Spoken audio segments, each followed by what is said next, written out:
Voilà, on reprend notre Chavruta avec David Saadoun, et on va continuer dans l'esprit du premier cours qu'on a fait ensemble. Et je pense qu'il y en aura d'autres dans cet esprit-là. On a pas mal de points en commun, toi et moi, et un des points communs, c'est que toi et moi, on a une âme qui vient de Sfirat HaMalchut. Alors, c'est pour ça qu'on parle beaucoup de la Malchut, on parle beaucoup de la royauté. En vérité, c'est connu que chaque personne qui étudie, qui enseigne la Torah, il enseigne la Torah qui correspond à sa sphira en vérité. Puisque chaque âme vient d'une racine qui est l'une des 10 sphirotes, et dans chaque sphira, c'est encore compartimenté, etc. Mais très globalement, chaque âme provient d'une sphira, et si quelqu'un, son âme vient de Sphirat Malchut, donc toute sa vie, sa Torah va tourner autour justement du dévoilement de la royauté d'Hachem dans le monde, à travers David, à travers le Mashiach, etc. Et donc, c'est un des points communs qu'on a, toi et moi, David. En plus, tu t'appelles David. Peut-être t'es le Mashiach. Non, je pense pas. Et donc, en plus, tu t'appelles David. Et donc, on a en commun que c'est sûr et certain que nos âmes viennent de Sfirat Malchut. Et c'est pour ça qu'on aime bien parler. Alors, on a choisi encore une fois un texte dans le Zohar qui complète ce qu'on a expliqué la dernière fois. Je fais juste un bref résumé, puis après on se lance dans le texte. En Chavruta, c'est-à-dire c'est pas un cours, tu m'interromps, tu parles, je t'écoute, et pour que ça donne donc beaucoup de vie, beaucoup de force à cette rencontre entre toi et moi. Et un bref résumé de ce qu'on a vu la semaine dernière, on a expliqué que finalement le don de la Torah avait pour but essentiel de commencer à reconstruire la Malchut dans ce monde. La Malchut a été complètement abîmée depuis la faute de Adam Arishon. Traduit en français, ça veut dire que Hachem n'a pas de place dans ce monde. C'est les hommes qui veulent le monde pour eux. Et s'ils sont croyants, c'est pour le monde à venir, mais pas dans ce monde. Ce qu'on appelle finalement la religion.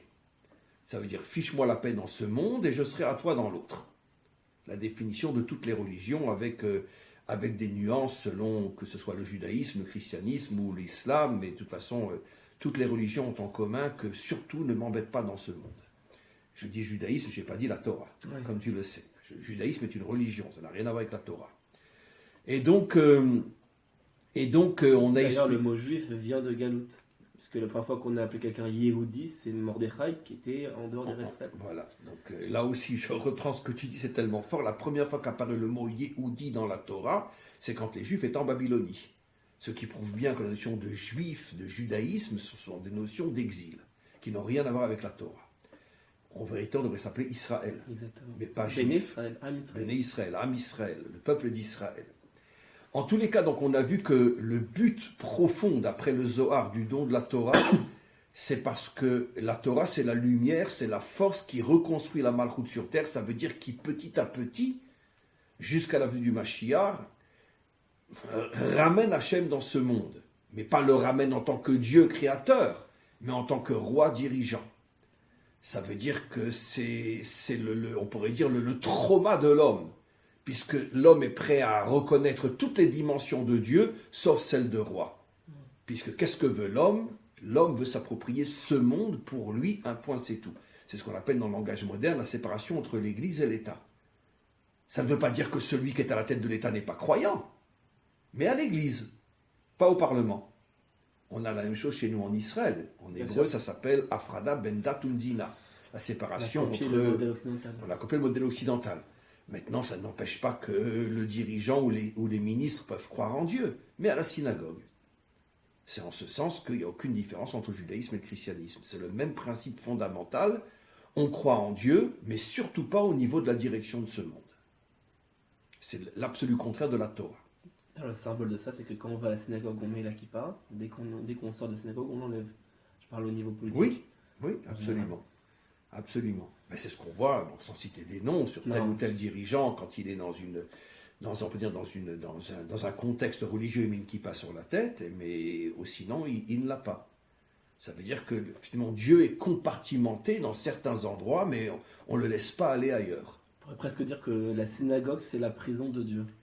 Parce qu'on l'a cantonné là-bas et on l'empêche d'y sortir. Oui, enfin, moi, je suis beaucoup plus méchant que toi, mais la synagogue, c'est l'église juive. C'est une prison. Oui, c'est une prison, comme toutes les églises, comme tous les temples, comme tous les lieux de prière. C'est une prison, absolument. Puisque Dieu n'est que là-bas et on ne le laisse pas sortir de là-bas. On rentre dans le texte, David. Lehavin ktsat ma'amar Rabba, donc on est dans une introduction par rapport au texte qui va suivre. Nakdi mashekatav Arizal, on va rapporter un enseignement du Arizal, du Ari Akadosh. Et qu'est-ce qu'il dit? Ki Boaz aya bechinat Yehuda mamash. On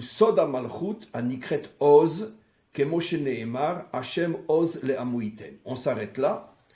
Boaz, le mari de Ruth. Ruth la convertie moabite. Ensemble, ils vont avoir un enfant, comme on va le voir, qui s'appelle Oved. Oved va mettre au monde Yishai. Yishai va mettre au monde David, le premier vrai roi d'Israël, 3 générations après le mariage entre Boaz et Ruth. Alors, le Ari Akadosh explique pourquoi Boaz s'appelle Boaz. Qu'est-ce que veut dire le mot Boaz? En moi, la puissance, en moi, la force. Le Ari Akadosh explique que le mot Oz, Boaz, la racine c'est Oz, comme il y a un verset qui dit Hachem Oz le Amoïten. Hachem a donné la puissance à Israël, à son peuple. C'est quoi cette puissance? C'est la Malchut. Pas la Malchut dans le sens que Israël domine le monde, puisque c'est tout le contraire qu'on explique. Que la mission d'Israël est de dévoiler que Hachem dirige le monde. Mais pour pouvoir imposer au monde que Hachem dirige le monde, il faut avoir une sacrée force. Parce que le mal n'acceptera jamais de céder sa place à Dieu. Et c'est pour ça que tous les peuples et toutes les nations veulent exterminer Israël jusqu'à aujourd'hui, malgré tous les sourires et toutes les beaux discours, mais il n'y a pas un peuple sur terre qui ne souhaite pas la disparition du peuple juif, parce que les peuples ne veulent pas céder la royauté et veulent la garder. Et les peuples ont compris que la mission d'Israël, du vrai Israël, pas des juifs, du vrai Israël, c'est de dévoiler que le seul vrai dirigeant sur terre, c'est Dieu.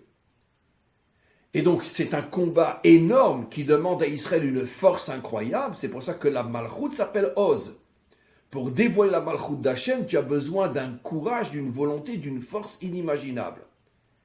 Donc le Ari Akadosh dit que Boaz était en vérité la réincarnation de Yehuda, fondateur de la tribu de la royauté, de laquelle va sortir après David.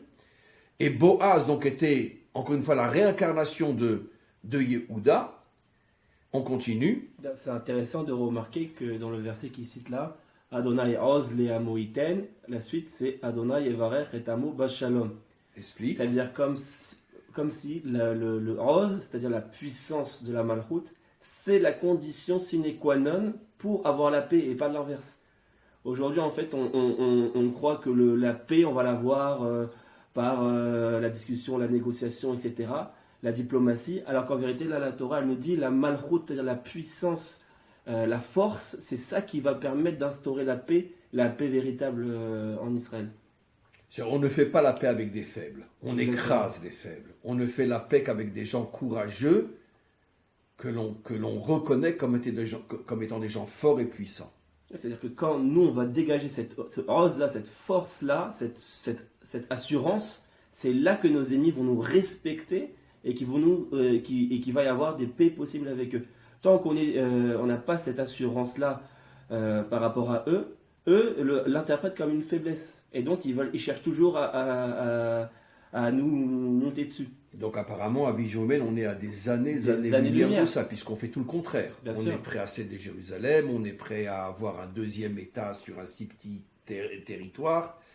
Et 90% des Juifs sont en train de louer le plan de paix de Trump, Exactement. alors que si on réfléchit, on se rend compte que finalement, c'est une catastrophe. La Torah nous dit clairement. Attention, lui, ses intentions sont bonnes, mais lui n'est pas Israël, donc il ne peut pas comprendre ce qu'est l'essence réelle d'Israël. Lui pense nous faire du bien. Lui, c'est un grand ami d'Israël. Lui, donc je ne le critique pas. Mais son plan, au regard de la Torah, est une catastrophe. Puisque comment imaginer de couper la terre d'Israël et de donner une partie à des gens qui sont tout simplement des voleurs, qui n'ont rien à faire sur cette terre-là. Ce n'est pas la leur. Donc à partir du moment où on accepte le principe d'amputer une partie de la terre d'Israël pour la donner à nos voisins, d'une certaine manière, on se met une corde autour du cou. La Torah nous le certifie, elle nous dit que c'est une paix falsifiée de faire comme ça. Le seul moyen d'arriver à la paix, c'est le sod du Oz, et donc de la Malchut. La Malchut. D'ailleurs, pour confirmer ce que tu dis, David a passé sa vie à montrer à tous ses voisins sa force, son Oz. C'est ce qui a fait que son fils Shlomo, Shalom, a pu régner toute sa vie dans la paix totale avec ses voisins. Magnifique. Et c'est pour ça que le Oz de David a amené le Shlomo, le Shalom de son fils. Incroyable. Il n'y a pas eu une seule guerre pendant tout le règne de Salomon. Et c'est que par le srout de son père, et on le sait, puisque quand il est arrivé devant le Beth Amidash, il a pu s'ouvrir que grâce à son père. Parce que on sait que toute sa vie, David a été critiqué, jusqu'à sa mort, il n'a même pas été reconnu. On l'a reconnu qu'à ce moment-là, quand Shlomo a invoqué son srout. Donc lui, il a pu exister Shlomo Shalom que par David, qui a mené des guerres toute sa vie, et le symbole absolu de son roi, c'était le combat face à Goliath. Donc finalement, d'après ce qu'on dit, on pourrait même dire, puisque c'est vraiment ce que l'on constate, que l'intention réelle, profonde de David n'était pas, on pourrait dire, de se battre contre ses ennemis pour les vaincre, mais au contraire pour amener le monde à la paix. En ayant compris ce qu'on a oublié depuis, peut-être que David a peut-être été le seul homme dans toute l'histoire d'Israël qui a compris ce message, que pour pouvoir être respecté par les peuples, Israël a besoin de montrer justement de la force, de la puissance et une intransigeance absolue et de ne rien céder sur aucun des points qui touchent à l'essence de notre identité, donc entre autres notre terre.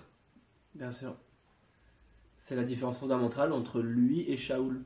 Le Midrash, il nous dit que Shaoul, pourquoi il a été déchu de la royauté, le roi juste avant lui, et il y a une seule raison, c'est parce que Dieu lui a demandé de supprimer Amalek, et il l'a pas fait. Et il a eu pitié. Et il y a écrit dans les commentateurs, Al ti yoter tzadik mi borecha.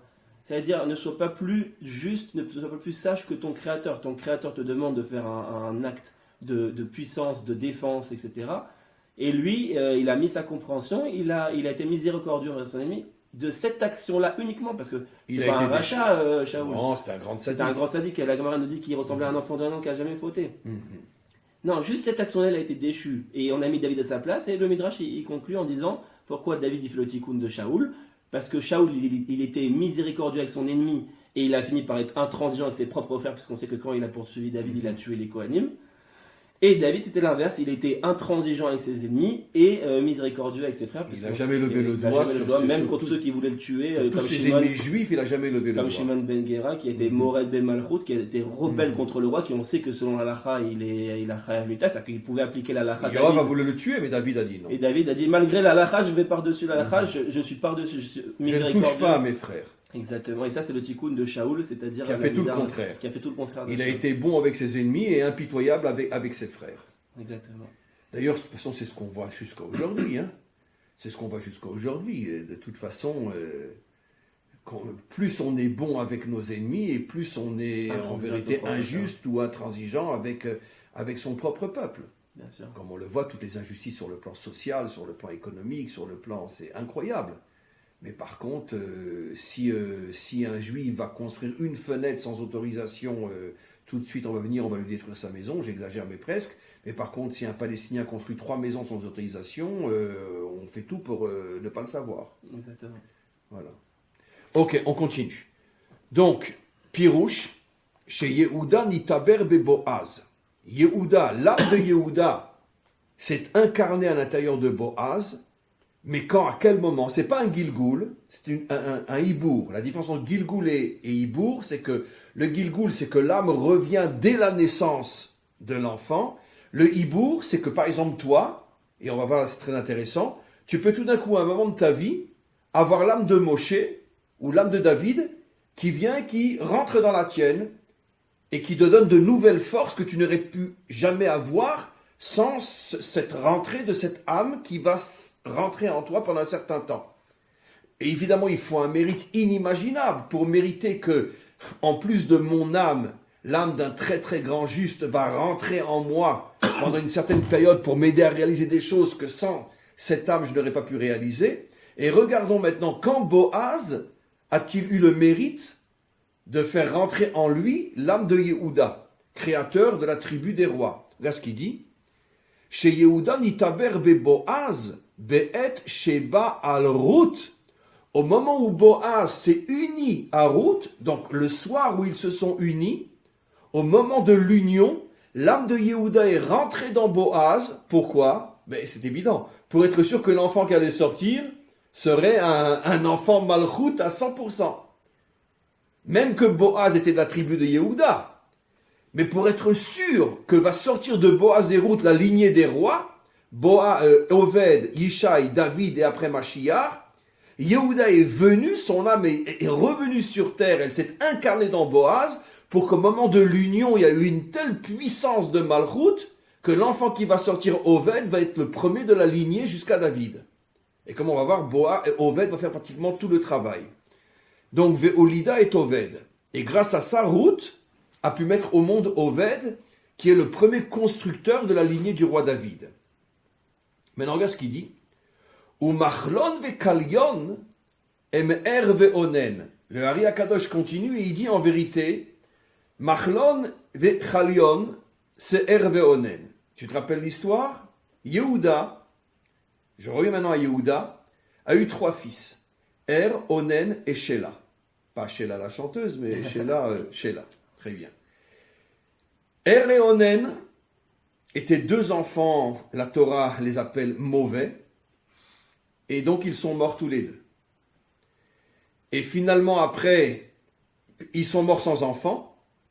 Donc Tamar, qui était la femme de Er, se retrouve veuve sans enfant. D'après la Torah, elle doit se marier avec le frère du mari défunt, avec Onen. Onen lui aussi se comporte très très mal, il meurt lui aussi, et Tamar se retrouve une fois de plus veuve, pour la 2e fois, sans enfant. Normalement, elle doit aller avec Sheila. Mais Yehuda a très peur que Sheila meure lui aussi, parce que Tamar était une très très grande sadika, elle n'a pas osé raconter qu'en vérité les maris sont morts parce qu'ils se comportaient mal. Sur le plan sexuel, etc., ils avaient un très mauvais comportement, mais elle n'a pas voulu faire honte à leur père, elle s'est tue. Et lui, Yehuda a pensé qu'ils étaient morts parce qu'elle leur portait la peste, la poisse. Donc il n'a pas voulu donner son 3e fils. Qu'est-ce qu'elle a fait elle? Elle s'est déguisée en prostituée, elle a été avec Yehuda, et de là sont nés Peretz et Zerach. Peretz, qui lui aussi, de toute façon, est le premier fondateur de la lignée du roi David jusqu'au Mashiach. Mais en tous les cas, qu'est-ce que le Hari Kadosh dit ici? Donc on a Hervé Onen. Maintenant, qui sont Machlon et Kalyon? Rappelons-nous ce qui s'est passé. Le père de Machlon et Kalyon était un très très très grand juge, un très grand maître en Israël, de la tribu de Yehuda. Et quand il y a eu la famine, c'est dans le Sefer Shoftim, il y a eu la famine en Israël, et lui a fait une très très très grosse faute. C'était un homme immensément riche. Il a eu peur que tous ses biens disparaissent, parce que s'il reste en Israël, il va devoir distribuer pratiquement toute sa fortune aux gens pauvres, parce qu'ils avaient besoin de manger. Et donc qu'est-ce qu'il a fait? Il a pris toute sa richesse, enfin ce qu'il pouvait en tout cas emporter, pas ses champs et ses maisons, mais tout son argent liquide, il l'a pris avec lui, et il est parti vivre à Moab. Et qu'est-ce qui s'est passé? Ses 2 fils, on va parler que de Machlon. Machlon a épousé Ruth, qui était la fille du roi de Moab. Mais en vérité, c'était une très très grande faute, puisque Ruth n'était pas convertie à ce moment-là encore. Donc il a épousé non seulement une non-juive, mais en plus d'un peuple maudit par la Torah, puisque la Torah interdit la conversion de Moab. Conversion des hommes. Mais quoi qu'il en soit, même si elle est une femme et qu'elle peut se convertir, elle n'était pas encore convertie à ce moment-là. Donc Machlon commet une très grande faute de vivre avec une non-juive, en plus appartenant à un peuple extrêmement repoussé au niveau des hommes par la Torah. Qu'est-ce qui va lui arriver à lui aussi? Il va mourir. Ruth se retrouve veuve, mais elle décide maintenant de se convertir, et elle va épouser Boaz, après sa conversion. Maintenant, Machlon, lui, il va revenir dans Oved. Ça veut dire que le premier mari, ce n'était pas vraiment son mari, puisqu'elle n'était pas juive, mais le premier mari de Ruth, qui était Machlon, quand Ruth va se marier avec Boaz, cette fois-ci en tant que juive, puisqu'elle s'est convertie, son ex-mari va revenir sous la forme de son fils. Ça veut dire qu'elle va faire le tikkun, la réparation de la faute de son mari. Ça, c'est le grand secret du yiboum. C'est-à-dire que la loi qui nous dit que quand une femme se retrouve veuve, sans enfant, elle doit épouser le frère de son mari, d'accord? Aujourd'hui, bon, la loi n'est plus vraiment comme ça, mais en tout cas, à l'époque biblique, elle épouse le frère de son mari, et le garçon qu'elle va avoir avec le frère de son mari est en vérité son ex-mari qui revient sous la forme de son fils. Il y a aussi une raison très profonde à cela. C'est intéressant que la première fois qu'on parle de Yiboum dans la Torah, c'est au sujet justement de la tribu de Yehuda. Yehuda et ses enfants. Et la mère fondatrice de la Malchut d'Israël, Ruth, elle aussi a fait une forme de Yiboum avec Boaz, comme c'est marqué clairement dans le texte.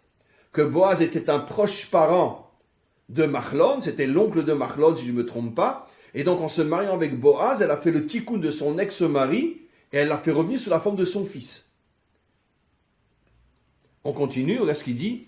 Ou Machlon vekalion em onen. C'était non seulement Machlon va revenir sous la forme de Oved, mais en vérité Machlon était lui-même le Gilgoul de du fils de Yehuda. C'est-à-dire le fils de Yehuda qui est mort va revenir sous la forme de Machlon. Machlon qui va se marier avec Ruth avant qu'elle se convertisse. Il va être puni, il va mourir. Et Machlon revient sous la forme de Oved, qui lui recommence à construire la Malchut. C'est-à-dire qu'on va avoir deux fils, d'une certaine manière ratés, et Machlon.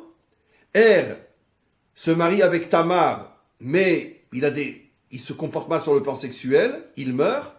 Machlon, il revient, sous la forme de Machlon. Machlon continue d'une certaine manière la faute de son prédécesseur, puisqu'il se marie avec une non-juive. Lui aussi meurt. Ruth comprend le message, elle dit il faut arrêter les catastrophes, elle se convertit, elle se marie avec Boaz, et et Machlon reviennent sous la forme de Oved. C'est ce qu'il va dire. Ve Oved ba, alors, Pirouche ve'onen nidgalgelu be Machlon ve'chalion, ve Oved bo la avod et Adama.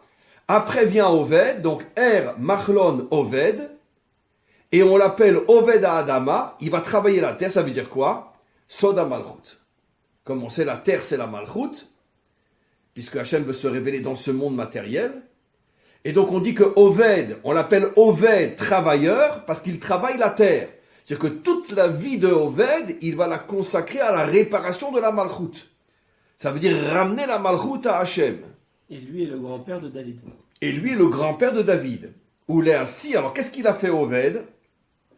Comme quelqu'un qui reçoit un champ qui est rempli de ronces, rempli de pierres, rempli de choses qui empêchent le labourage et l'ensemencement de la terre, qu'est-ce qu'il a fait?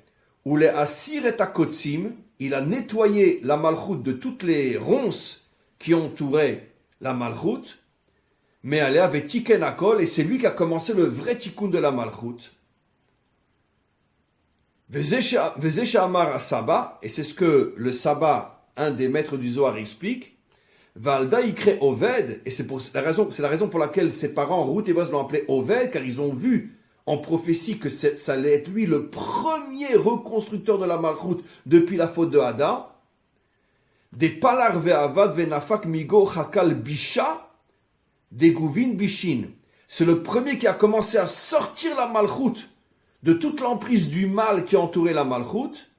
Ve'ainu, c'est-à-dire chez Isira Klipot Nitarzuba. C'est le premier qui a commencé à nettoyer la Malchut de toutes les forces impures qui entouraient la Malchut.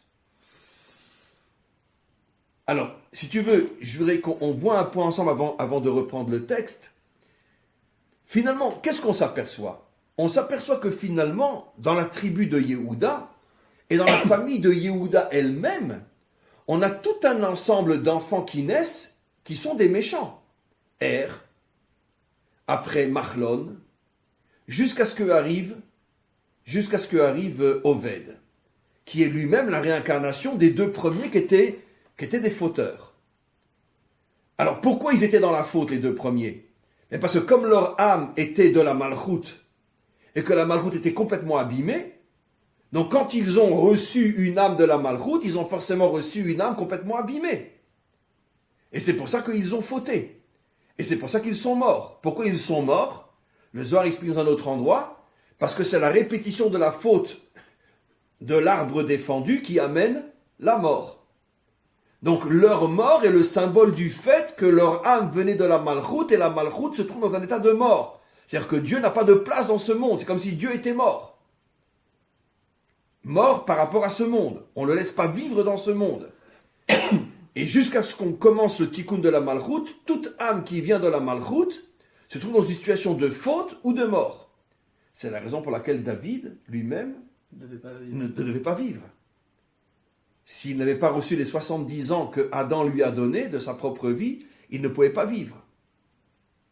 Parce que quand tu as une âme de malchoute, tu seras ou un fauteur, ou tu es en danger de partir vite.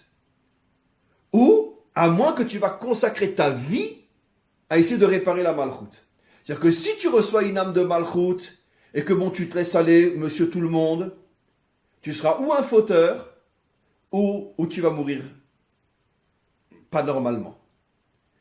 C'est pour ça que si tu as une âme de malchoute, la seule possibilité pour que tu puisses vivre et ne pas fauter, c'est que tu vas consacrer ta vie à réparer la malchoute. Et c'est ce que Oved a compris. Oved a compris que si lui aussi il se laisse aller à être, non, quelqu'un de bien, mais comme tout le monde, ayant une âme de la malchoute, il va mourir jeune ou il va fauter. Et donc il a consacré toute sa vie à réparer la malchoute. Donc à nettoyer la sphira de malchoute de toutes ses impuretés. Peut-être qu'il faut préciser aussi l'importance. Pourquoi c'est si important de réparer la malchoute? Ça veut dire quoi, réparer la malchoute? Parce que dans le Arei Kadosh, il explique souvent que le projet final, c'est de réparer la malchoute. C'est-à-dire qu'il n'y a pas d'autre projet. C'est le seul et unique but. Après, il y a des moyens et des chemins divers pour arriver à ce but. Mais il faut savoir que le but dans tout le Sod, c'est le tikkun de la malchoute. Ça veut dire quoi en fait? Il faut expliquer que il y a le monde, quand il a été créé, il y a deux dimensions. Le monde, il est sur une dualité. C'est pour ça que la Torah commence par la lettre Bet, qui est Bereshit, qui est la lettre 2. Qui a pour valeur numérique 2. Qui a pour valeur numérique 2, pour t'expliquer que le monde, il est fondé sur une dualité. Tout fonctionne par une dualité. Le spirituel et le matériel, l'âme et le corps, le ciel et la terre, l'homme et la femme, Israël et les nations. Tout fonctionne sur cette forme de dualité. C'est ce qu'on appelle le masculin et le féminin, Zachar ou Nekeva. Quelle est la fonction du masculin? D'être mashpias, d'être un donneur. L'homme, il donne une semence. De faire sortir la vie du féminin. Exactement. Il donne une semence et la femme, elle est Mekabes, c'est un kéli, elle est un réceptacle. Et tu comprends pourquoi, j'ai pas voulu dire jusqu'à maintenant, pourquoi la faute de Er et Onen, c'est qu'ils n'ont pas voulu donner de semences dans Tamar. Qu'est-ce qu'ils faisaient, dit Rashi? Excuse-moi, bon, on est des adultes, ils étaient à l'intérieur, et quand ils sentaient que ça allait sortir, ils se retiraient pour ne pas qu'elle tombe enceinte. C'est exactement ce que tu expliques. Ils n'ont pas voulu ensemencer la malchoute, ils n'ont pas voulu que la vie sorte de la malchoute. Ils ont voulu la laisser dans un état de mort. Mais en fait, je pense qu'il faut expliquer surtout pourquoi il y a un instinct comme ça de ne pas vouloir aller vers la malchoute. Qu'est-ce que représente la malchoute? La féminité, tout ce qui est de dimension féminine, de dimension matérielle en fait, c'est-à-dire la dimension du réceptacle, du kéli. Parce qu'en fait, les clipotes qui sont les forces du mal, comme le Arei Kadosh, il explique qu'elles se sont attachées à la malchoute. C'est-à-dire que le masculin, en soi, il n'a pas d'impureté. Il n'a pas, dans le concept, il n'a pas d'impureté. C'est pour ça d'ailleurs qu'il n'a pas de règle, il n'a pas de nida. Il n'y a que la femme qui est nida, qui a cette dimension impure. Parce qu'elle a été détruite par le mal. Exactement. Et l'homme, son tafkid, son rôle, c'est d'ensemencer cette femme. Alors, mais explique-moi, pourquoi les forces du mal s'acharnent sur la dimension féminine plus que masculine? Alors, elles s'acharnent sur la dimension féminine parce qu'en vérité, c'est la dimension féminine qui va révéler le véritable projet de Dieu, l'enfant. Parce que qui c'est qui donne l'enfant au final? Donc la vie. La vie. Le contraire de l'arbre de la mort. Exactement, c'est le ciel qui donne sa pluie à la terre, mais c'est la terre qui va ensemencer la nature. La végétation. Très juste, c'est le ciel qui donne l'eau, mais c'est pas l'eau qui nous donne à manger. C'est la terre qui fait sortir la nourriture. Exactement, sous un processus de grossesse. L'homme donne la semence, mais qui donne la vie, qui donne l'enfance, c'est la femme. C'est-à-dire que le vrai projet divin, c'est pas l'homme, c'est la femme. Exactement. La malchoute. C'est ce monde matériel. C'est-à-dire que le monde spirituel descend, ce qu'on appelle... ensemence le monde matériel, mais la vie vient du monde matériel. À tous les niveaux d'ailleurs. Bien sûr. C'est ce qu'on appelle Kiddush Hashem d'ailleurs, c'est-à-dire remplir le monde du nom de Dieu. Ça veut dire quoi? C'est-à-dire faire descendre ces énergies, cette lumière divine, dans les réceptacles ici, kiddush, c'est-à-dire remplir, quand on fait le kiddush, remplir le monde matériel, les kélim, pour pouvoir dévoiler cette lumière qui va nourrir, qui va donner la vie. Mais c'est quoi le problème? C'est que les clipotes, elles ont compris que le vrai projet, il était dans cette féminité. Elle dit en vérité, qu'est-ce qu'elle dit la clip? Elle dit non, non, mais moi je crois en Dieu. Bien sûr. Non, non, mais moi au contraire. Mais Dieu dans le ciel n'ensemence pas la terre. Aucun problème. Voilà. C'est pour ça qu'Amalek, il est jamais, qui est le véritable ennemi du projet de Dieu dans la Torah, il est jamais apparu tant qu'on y habitait en Égypte. Qu'à quel moment il sort? Quand on se dirige vers la terre. Quand on se dirige vers la terre, exactement, Bravo. pour construire la Malchut. C'est Baderer. Alors il y a Amalek qui apparaît pour nous combattre. Quand on va vers la féminité, quand on va vers ce qui donne la vie, la terre. Exactement, exactement. Donc en fait, il faut comprendre que pourquoi elle fait si peur la matérialité, le monde matériel? Parce qu'il y a ce côté impur extérieur, les clipotes, qui sont des écorces. Qui se sont appropriés la terre. Apparemment, quand je vois ce monde, c'est un monde d'horreur. C'est un monde de Touma, c'est un monde de fous, c'est un monde de mafia, de débauche. Donc toute cette extérité me fait peur. Donc quel est mon réflexe à moi en tant qu'homme de Dieu? Je m'en vais. Je m'en vais, je fuis. Je vais à la synagogue. C'est l'image que Moshe il fait face au Nachash qu'on a vu la semaine dernière. Ouais. Je fuis et donc je m'enferme, je cherche Dieu dans un autre monde. C'est exactement ce que veulent la clipa. Mais Le mal ne veut pas que tu ne crois pas en Dieu, mais cherche Dieu en dehors de ce monde. Exactement. C'est-à-dire qu'en fait, à aucun moment, celui qui fuit le monde matériel pour aller s'enfermer dans un monde spirituel remplit le projet de Dieu. À aucun moment. C'est-à-dire que la clipa, elle a aucun impact. Et finalement, c'est plus ou moins comme ça que vivaient les hommes jusqu'à Oved. On l'appelle Oved Adama, le premier qui a compris que si on veut vraiment s'en sortir, il faut avoir le courage de rentrer dans ce monde et travailler dans ce monde pour le purifier. Le premier qui a compris ça, c'était Oved. Et qui était le tikkun finalement de Er, qui faisait sortir sa semence en dehors de Tamar. Qui est le symbole justement de la religion déconnectée. C'est-à-dire qu'en fait, il faut avoir cette conscience que le véritable projet, la véritable volonté de Dieu, il est là-bas. Il faut avoir cet idéal, parce que si on ne comprend pas ça déjà, alors on pense qu'on est dans le émet d'être en relation avec Dieu de manière spirituelle. On pense que c'est ça le émet, on pense que c'est ça.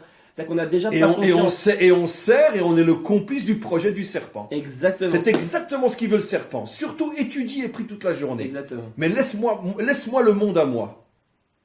En fait, la prière et l'étude sont un moyen, pas un but. Exactement. Mais lui, le serpent en a fait un but. Exactement. Au lieu que ce soit un moyen.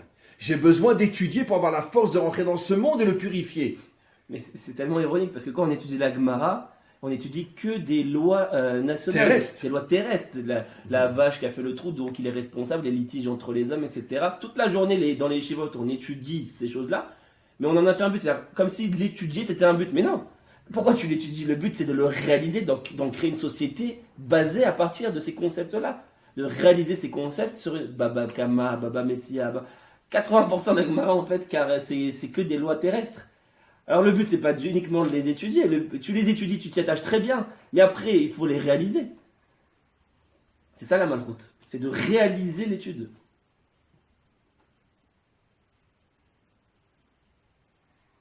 Finalement, où c'est qu'on devrait chercher les vrais tzadikim?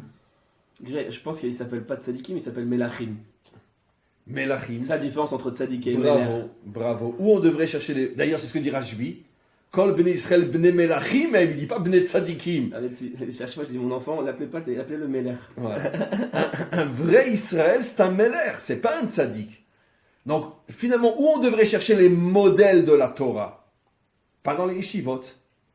Quelqu'un qui dirige une société, quelqu'un qui est officier à l'armée, et qui est en même temps un maître de la Torah. Bien sûr, ça c'est très important, parce que il faut pas mal comprendre. Si c'est pas un officier sans Torah. Non, mais non, ça, c'est pas un homme de la malchoute. Mais évidemment que non.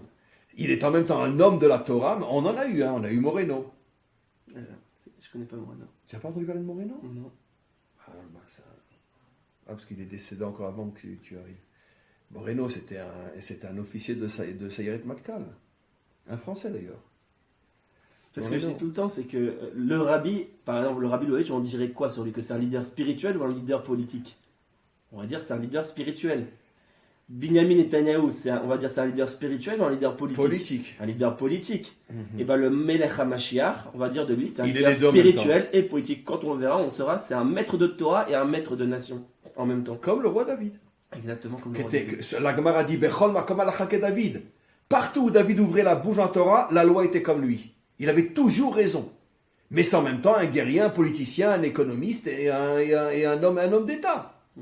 Et pourtant, il était tellement grand dans la Torah que la loi était toujours comme lui. Quand il discutait avec quelqu'un qui ne pensait pas comme lui, finalement, on tranchait comme David. Bechol makom alachak et David. Ouais, David. Ça fait des millénaires et des millénaires et des millénaires que finalement, On n'a toujours pas compris. on a perdu la Torah, on a perdu l'identité juive, Israël, on vit dans un fantasme, on vit dans une illusion totale. On appelle les grands n'importe qui et n'importe quoi, on cherche des modèles n'importe où et n'importe comment. Et là où on devrait chercher de vrais grands, personne ne va les chercher. Ouais. Je dis franchement, je dis toujours en blaguant, mais c'est une blague malheureusement très triste et très sérieuse. C'est pas nous qui attendons le Mashiach. En réalité, c'est lui qui a peur de venir. Parce que le Mashiach sait qu'il va devoir opérer une telle révolution dans les consciences, pas seulement du monde, mais d'abord d'Israël, que ses pires ennemis vont être les Juifs. Dans un premier temps, je parle. Dans un premier temps. Après, il va arriver à leur faire comprendre que ça fait des millénaires que tous, sans exception, qu'ils soient religieux ou non, vivent dans l'erreur. Il y a un Zohar Kadosh qui est incroyable, qui dit que Mashiach va faire Tchouva au Tzadikim. Qui vient pour faire Tchouva au Tzadikim. C'est incroyable comme ça. Et selon ce que tu as dit, maintenant je comprends encore mieux. Ça veut dire, il leur dira, arrêtez d'être des Tzadikim, soyez des Melachim. Exactement. Arrêtez avec ce concept de Tzadik. On veut pas de Tzadikim, on veut des Melachim, on veut des rois. D'ailleurs, je pense que c'est le seul... Personne ne pourrait vraiment répondre à ça sans ces explications. Comment ça se fait qu'on compare Yosef au Shor? On sait que le Shor, c'est le symbole de la Klippa dans la Kabbalah. Oui. C'est pas positif de comparer Yosef au Shor. Shor, c'est le bœuf. Shor, on sait que tout ce qui est la vache, le bœuf qui broute C'est la l'herbe, matière.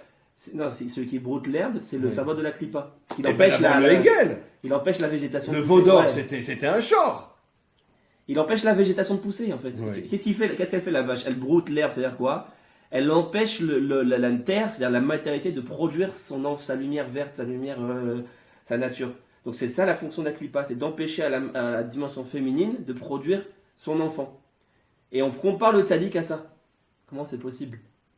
Parce qu'en fait, le tzaddik, dans son travail, à aucun moment il détruit la Klippa. Au contraire, parfois même il la renforce. Parce qu'en s'éloignant de ce monde, on donne encore plus de puissance à la Klippa. Alors la question, ce serait pourquoi Dieu il a envoyé le tzaddik. Et c'était ça la grande... Mais non, parce que le tzaddik authentique, c'est exactement ce que tu as dit. Que la Torah et la prière sont des moyens qui donnent des forces au roi de réparer ce monde.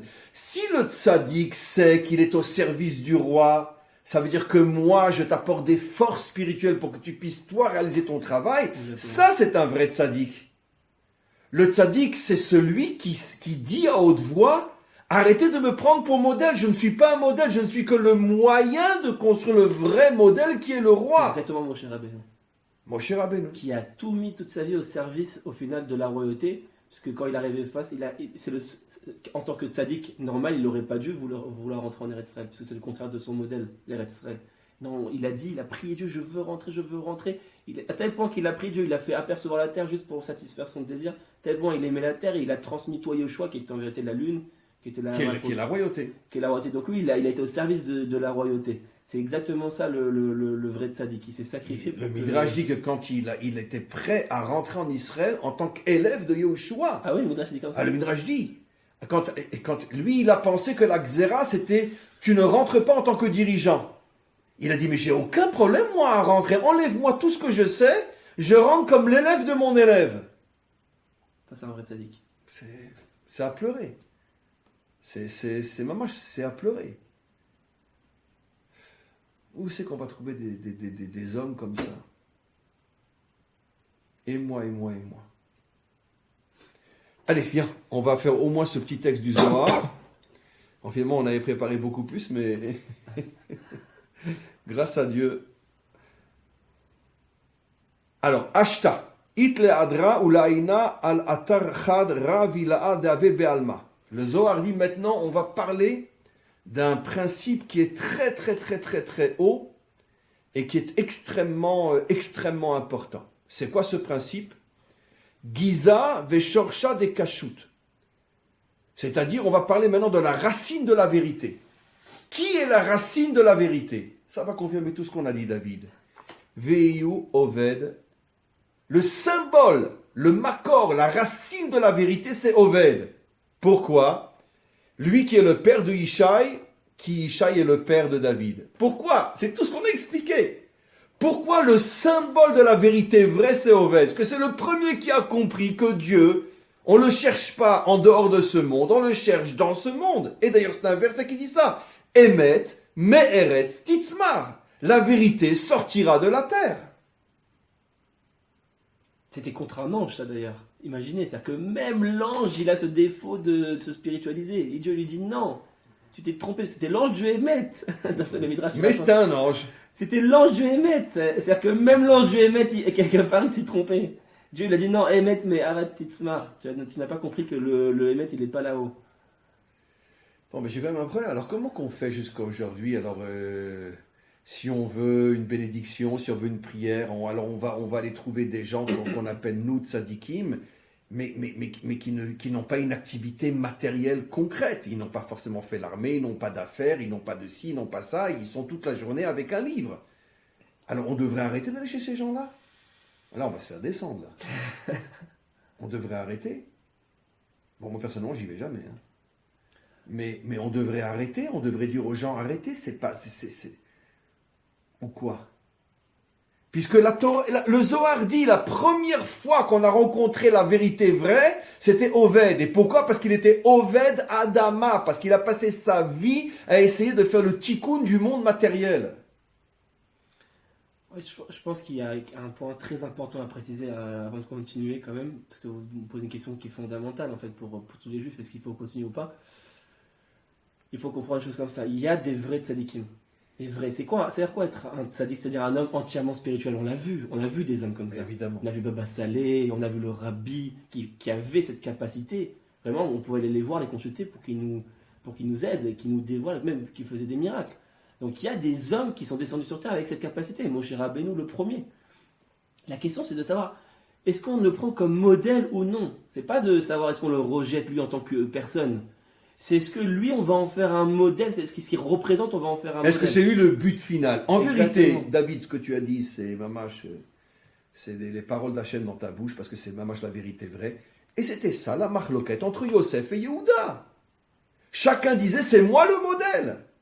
Yosef n'avait que 17 ans, donc il était dans l'erreur. Il dit, le modèle, c'est moi, la preuve, mes rêves le confirment, vous vous prosternez tous devant moi. Et Yehuda disait, non, le monde ne peut pas tenir sans les tzadikim, mais le modèle, c'est moi, c'est le roi, c'est pas le tzadik. Exactement, c'est mamash ça. C'est vraiment une question de modèle, c'est pas une question de la personne elle-même. Exactement. Donc bien sûr qu'il faut aller voir les tzadikim. Bien sûr. Mais il nous est interdit de dire que c'est eux le but final du juif construit. Aujourd'hui, on les applique comme modèle. Aujourd'hui, un juif lambda qui veut se construire dans la Torah, sa première activité, son premier modèle, c'est de vouloir devenir Baba Saleh. Alors qu'en vérité, lui, il n'a aucune raison de devenir. Au contraire, il ne faut pas qu'il devienne Baba Saleh. Son modèle, lui, c'est autre chose. Mais le grand problème, David, c'est qu'on n'a pas de modèle de roi dans le sens thoraïque du terme. On n'a pas, parce que comme tu l'as dit toi-même, dans le monde des affaires, dans le monde politique, dans le monde militaire, on n'a que des gens, au plus gentils, mignons, quoi. Mais on n'a pas des exemples de Torah dans ces rayons-là. C'est pour ça qu'on pleure tant pour avoir Mashiach. Alors c'est pour ça que finalement quand on voit quelqu'un qu'on sent que la présence divine est sur lui, c'est précisément ceux qui ne sont pas dans ce monde. Et c'est pour ça que ça fait des millénaires qu'on se trompe. C'est ça le grand manque que nous avons depuis des millénaires d'exil. C'est que le monde matériel n'a jamais produit un grand de la Torah pour qu'on puisse revenir à la vérité vraie. Il y en a eu un, c'était Oved ou David. Le premier, c'était... Non, la source. Après, ça a été David dans le sens du dévoilement. Oui. Mais la source de la vérité vraie, ça a été Oved, après Yishai et après David. Il le dit, Shoresh Shelemet. Shoresh, la racine. Le premier qui a commencé à comprendre qu'il fallait revenir à ce monde. Ah, c'est fabuleux. Bien, on continue. Dea itmar de acharon ave, ki are lamadnu shaya acharon, dainu megulgal minishmat machlon. Puisque, comme on l'a expliqué, Oved était le dernier Gilgoul. Il y a eu Er, qui n'a pas voulu que sa semence rentre dans Tamar. Il y a eu après Mahlon, qui lui a fait rentrer sa semence dans une non-juive, donc ça revient au même. Il ne peut pas y avoir un enfantement réel. D'accord? D'ailleurs, elle n'a pas eu d'enfant avec lui, de toute manière. Ça a été leur punition. Et puis après vient Oved, et qui comprend que cette fois-ci, il faut ensemencer la malchoute. Et lui-même va avoir une femme extraordinaire avec laquelle il va mettre au monde Yishai, et Yishai va mettre au monde David. Donc à chaque fois, l'ensemencement est exactement là où il faut qu'il soit, jusqu'à ce qu'on arrive au roi David. Donc est-ce qu'il dit Ki ouaya bna shel Ruth. Donc Oved était le fils de Ruth, Shnitiabma aliede Boaz, qui a fait le yiboum avec Boaz, Achar shemet baala Machlon, après que son mari Machlon est mort sans enfant. Et donc imken sarir leayen nafak shorsha de kashut migo atarda. Maintenant le Zohar pose une question. Yatsa shoresh shel emet sheu kol malchut be David memakom kazeh. Ça veut dire que la question est fabuleuse. Comment d'un mal si grand, un homme qui est marié qui est avec son épouse, et dès qu'il sent qu'il sort pour ne pas qu'elle tombe enceinte, pareil pour Machlon, qui choisit une non-juive pour être sûr de ne pas mettre au monde un enfant qui va appartenir au peuple juif. Donc, des gens qui fautent terriblement dans le sens de l'encensement, d'ensemencer la malchoute. Comment de gens qui étaient tout le contraire, comment de là va sortir Oved, qui lui, justement, va tout comprendre et va être le premier qui va être la racine de la vérité. Cette question se cache les thèmes, c'est tellement actuel, c'est tellement... Toute la Torah est traversée par cette question. Parce qu'en vérité, on peut poser la question avant. Comment ça se fait que la malchoute, elle vient d'un inceste entre Lot et ses filles? Comment ça se fait que la malchoute, elle vient d'un acte de... C'est pas un vrai acte de prostitution, mais... À ses yeux, oui. Bon, Yehuda, il allait voir une prostituée. À ses yeux, il allait voir une prostituée. Donc la kavana n'était pas bonne. Donc comment ça peut descendre de là? Comment le roi lui-même, David, qui peut être un mamzer, même le prophète Shmuel, qui était le plus grand prophète de tous les temps, à part Moshe. Il y a une marade qui dit qu'il était aussi grand que Moshe Aaron réunis. Et quand il a vu David, il a pensé que c'était ça. Vous prenez tous les Mikoubalim actuels, vous les laissez tous ensemble, ils valent pas Shmuel. Et lui, il a vu David, il s'est trompé. Parce qu'il a vu cette question du Zohar.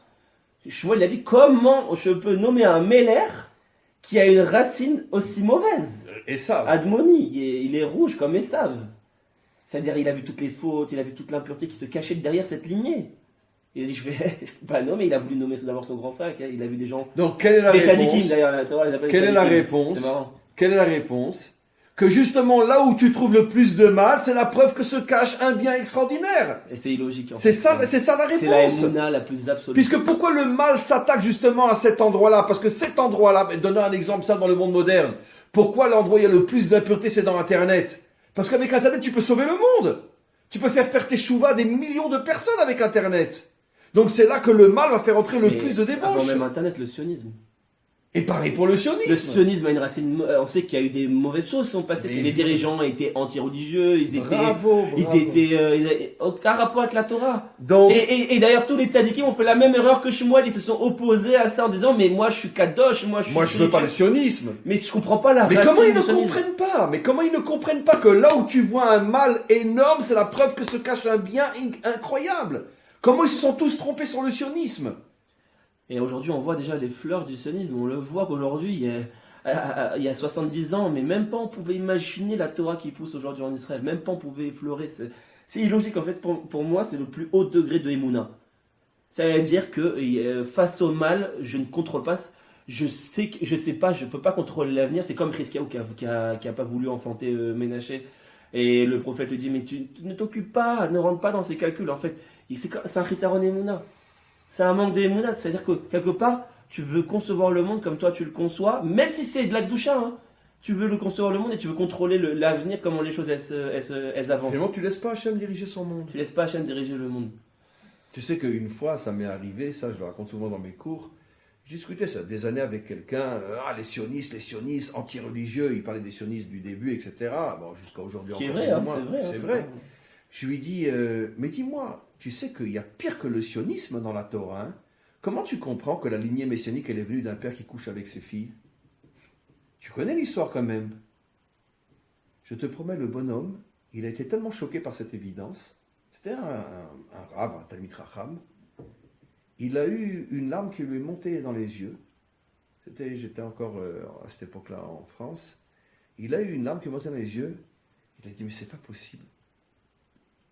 Comment c'est possible que cette histoire, on la lit des milliers de fois et on n'a jamais fait le rapprochement, effectivement, que Hachem nous montre qu'il fait sortir le tikkun du monde d'un acte de débauche inimaginable entre un père et ses filles.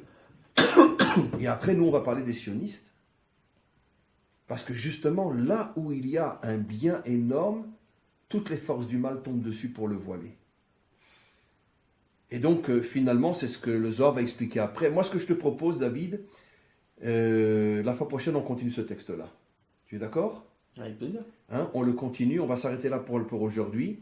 Et on le continue. Il y a encore deux textes au moins très intéressants sur Oved, Ishaï, David, etc. Il faut absolument qu'on termine ce texte-là. En tous les cas, mais juste pour conclure, je voudrais juste préciser, oui. On ne peut pas leur reprocher en vérité à ces tzadikim de ne pas comprendre le sionisme et la malchoute, etc. Puisque le prophète Shmuel lui-même s'est trompé. Vous imaginez ? Shmuel lui-même s'est trompé. C'est le plus grand de tous les temps. D'ailleurs, Hachem lui a dit, tiens, c'est toi qu'on appelle le Roé. Le Roé, c'est celui qui voit. On t'appelle le Roé, mais tu vois rien du tout. Donc en vérité, tu as raison, David, une fois de plus. Si Shmuel, qui était 1 milliard de fois plus grand que tous les tzadikim de toutes les générations réunies, tous ensemble ne lui arrivent pas à l'ombre de sa chaussette, et pourtant il s'est trompé sur David, puisqu'on dit que Shmuel était aussi grand que Moshe et Aaron ensemble, comme tu as dit. Donc qui peut se comparer à Shmuel ? Personne. Et pourtant il s'est trompé sur David. Donc finalement tu as 100% raison, il ne faut pas critiquer ceux qui se sont trompés sur Herzl ou sur Ben Gurion, etc. Parce que finalement si Shmuel a pu se tromper, ça veut dire que il y a quelque chose ici d'un mystère qu'on n'arrive pas à comprendre. Alors pourquoi toi et moi on comprend et eux n'ont pas compris ? C'est ce qu'ils vont dire tout le monde, et dire mais vous, si j'avais une discussion comme ça, très à Shabbat, hier. Enfin il y en a un qui ne s'est pas trompé, c'est le Rav Kook. C'est le seul. Le seul qui ne s'est pas trompé. Il y a des gens inspirés, Rabbi Shimon Bar Yochai. C'est lui qui a dévoilé le Zohar, qui est toute la base de cette idéologie-là, de la malchoute, de la malchoute, le Arya Kadosh. Oui. La chassidut dans un certain sens, même si malgré tout il y a un peu de tendance antisioniste dans les mouvements chassidiques, mais... enfin la chassidut, je ne le dirai plus aujourd'hui. La chassidut du Baal Shem Tov, oui, mais ça fait longtemps que le Baal Shem Tov, il a été enterré par les chassidim. La chassidut aujourd'hui n'a plus rien à voir avec la Torah du Baal Shem Tov. Et vous remarquez qu'à chaque fois, c'est les gens qu'on a cités, ils ont été critiqués. C'est-à-dire que ça n'a jamais été accepté dans le... Rav Kook était considéré comme un hérétique. Oui, bien sûr. Comme un hérétique pendant des décennies. Aujourd'hui, c'est fini, mais pendant des décennies... Jusqu'à aujourd'hui, encore. Hein. Oui, mais enfin, c'est plus comme avant, oui, c'est plus comme avant. C'est plus comme avant. Et ça veut dire qu'en France ou aux États-Unis, on ne va pas étudier le Rav Kook. Moi, avant de venir en Israël, je ne connaissais pas le Rav Kook. Pourtant, j'ai été 20 ans à la synagogue. J'ai jamais entendu le nom Rav Kook de ma vie. Oui. Tu as raison. Et pourtant, c'est l'étude principale qu'on devrait avoir qui nous incite à venir vers Israël. Bien sûr. Allez, on continue la semaine prochaine.